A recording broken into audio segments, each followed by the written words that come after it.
There is an old saying, a cat has 9 lives. Now Batman and Robin wonder if those words apply to the Catman. Twice in the past, the icy hand of doom seized the Catman in its cold clasp, and twice he somehow survived. How can the feline freebooter keep on cheating death? There is a reason, and you'll learn it when you read the startling story of The Strange Lives of the Catman.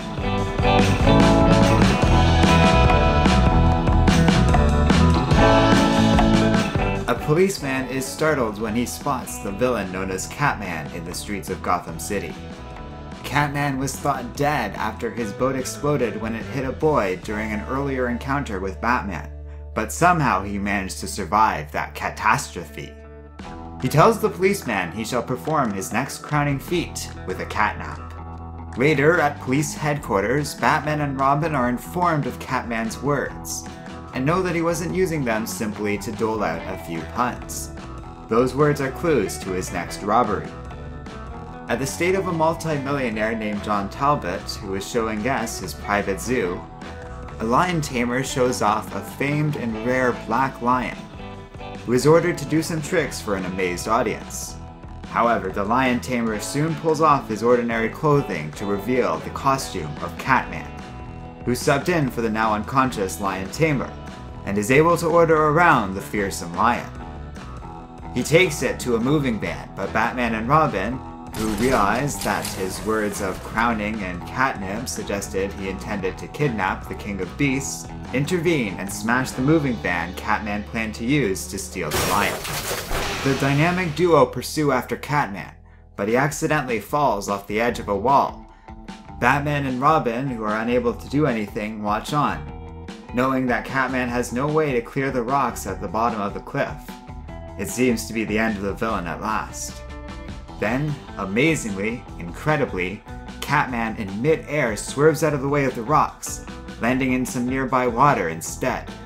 The dynamic duo look on amazed, starting to think that this Catman really does have 9 lives, and that they just witnessed Catman use up another one. This means that it's the 3rd time he's supposedly died, and that he still has 6 lives left. Later, at Catman's secret headquarters, he gladly remarks that his cowl appears to be working. He fashioned it out of a cloth that was wrapping a native panther idol, and it seems to have given him incredible powers. It was only later, after his first 2 encounters with Batman, that Catman realized the powers this cowl had given him. Catman organizes another robbery and tips off the police with a clue once more. Batman and Robin are able to decipher this clue and once again encounter Catman, this time at an oil refinery the feline foe had planned to rob. Catman is once again able to escape, but is badly electrocuted in the process, using up another of his lives. Later, at police headquarters, Batman explains what has occurred to Batwoman, who was already involved in Catman's schemes earlier. He had made a costume for her in the hopes that she would become Catwoman, and join him as his partner in crime. Though Batwoman refused, they did keep Catwoman's costume that was created for her, and she is able to use it to confirm that the cloth does indeed provide Catman, and perhaps Catwoman, with the 9 lives. Later, Catman is able to engineer the capture of both Batman and Robin, and lights a ring of fire around them. Catman uses one of his lives to escape the ring of fire, while leaving Batman and Robin to their doom. Fortunately, Batwoman, dressed as Catwoman, is able to travel through the flames unharmed and rescue Batman and Robin.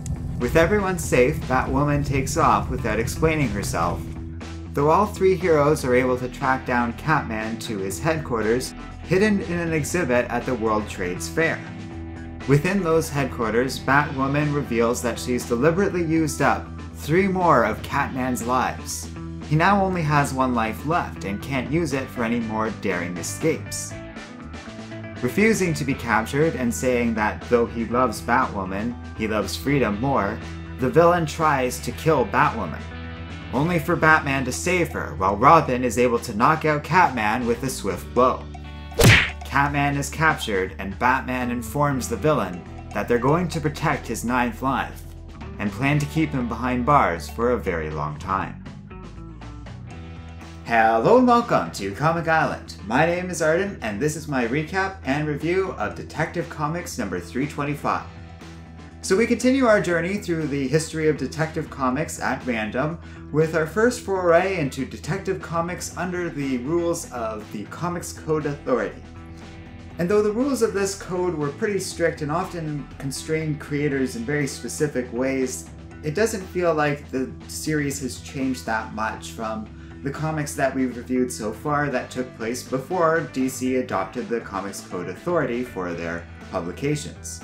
By and large, it's still the same campy, fun kind of Batman. It's still largely intended for children, and what little mysteries there are based largely around puns, basic wordplay, and Batman and Robin being able to jump to conclusions that no other human would be able to do. This isn't the best of storytelling, but there is a certain charm to it, and it is fun to get into an old story featuring Catman. Especially knowing all the crazy stuff that would eventually happen to reimagined versions of this character years later in the early 2000s, with stuff like Secret Six and the general overall stuff going on with his involvement in the Infinite Crisis event. I find that sort of thing interesting, and it's kind of fun to look at this villain with that sort of retrospective lens. Obviously, they couldn't have known any of that was going to happen one day, but it's cool to see the genesis of that character, who was only introduced in an earlier Detective Comics issue, as this issue makes perfectly clear. This is by far the most canon-heavy issue of Detective Comics we've reviewed at this point, and it's only going to proceed more in that direction going forward. Just the same, this is very much a Golden Age comic in all but name. While we are by now getting into the Silver Age Batman, who interacts more with other superheroes and doesn't quite have the continuity of the older Golden Age superheroes, who share their timeline with the likes of Alan Scott and Jay Garrick, this particular version of Batman now is a contemporary of Barry Allen, Hal Jordan, and others such as notably Silver Age Superman. Though we aren't going to be seeing a lot of those crossovers in this particular series anytime soon. This is also our first encounter with Batwoman, and it's the first little hint we're getting of the changing gender politics going on outside of this comic in society in 1964 when this issue was originally published. So we're still very much in the mood and mindset of a Golden Age comic. It's largely intended for kids. We mostly have our plot being driven forward by puns about Catman, and the whole shtick with his 9 lives is based on an old saying that I guess has to do with Cat's tendency and ability to survive certain situations with a surprising degree. And that's pretty much all there is to it. The artwork isn't all that impressive or intensely drawn. It's pretty by the books for this time period. There isn't anything particularly creative about this, and what observations we can make are what we can make of the time period where this is published in.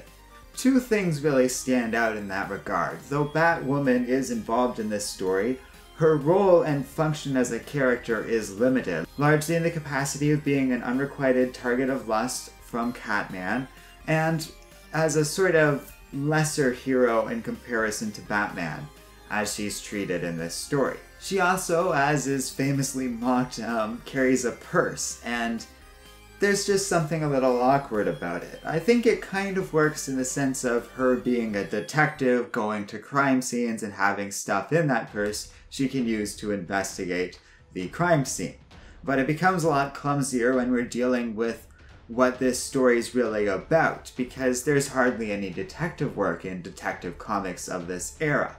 It's mostly just the standard superhero action stuff that would dominate virtually all of the comic industry during the golden and early silver age of comics.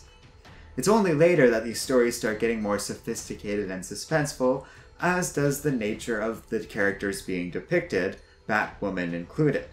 So it's a combination of 2 things: the still changing gender norms. This is 1964, and things are about to change rapidly in that regard, but we're not quite there yet.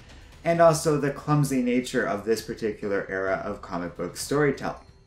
We're not quite into full-fledged Silver Age mode yet, and if you can tell, it's a bit of an issue with me. Not to the extent that I hate this comic or anything like that. It's a byproduct of this time. But there's other issues, such as the nature of the Lion, who only briefly appears in this story, but very much has a standard cage of this era, a very small thing with no enrichment to it. It's just a bar and an empty barren floor for a private zoo that probably doesn't even see a lot of visitors. So life must be hell for this poor random lion, and I get that this is fiction and just a small set piece in a little bit of storytelling, that this wasn't exactly thought through, but it wasn't exactly inaccurate to that era. So when we look back on these Golden Age comics, and I look back on them with a lot of affection, it's important to remember that we're looking back on a world that, while it had its merits, and there's certainly some fun aspects to this comic, it was a cruel world. And there was a lack of awareness for certain things, such as the rights and need for animal welfare, or the rights of women and their ability to contribute to society beyond a narrow, limited set of definitions.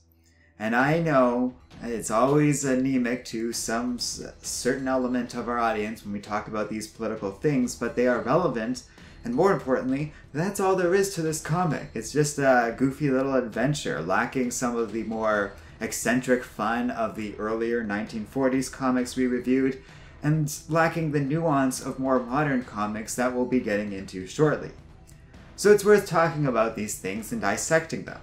That being said, overall it is a pretty fun, goofy little adventure with Catman, and by and large I enjoyed it, in spite of these little problems that I'm talking about and the fact that it's a function of its past. It's amazing that these Batman and Robin stories are only a small section of the overall longer comic. This particular issue featured a really cool bonus story all about the Martian Manhunter I quite enjoyed as well. And I kind of would recommend Detective Comics number 325 for those reasons. But by packing these comics so heavily and thoroughly with plot, by having panels just filled to the brim with exposition, we lose some of the artfulness and more clever storytelling of the more modern eras of comic books. So not everything about these comics are great. You have to look at them with the correct perspective. Understanding these things were made for children, they were published a long time ago, when certain elements of American culture still had a long way to go, and that these comics were a byproduct of an industry largely working for one narrow demographic. Over time, all of these things would change, and the cool part of this little mini-series we're doing is we're going to experience that change at random, going forward at random times for random amounts. So while the interval between last issue and this issue spans well over 10 years, we're actually going to stay in 1964 when we get into our next one. So stay tuned for that. Thanks for watching. If you like Comic Island, be sure to check out our Patreon page in the video description below, and don't forget to like, subscribe, and keep reading comics.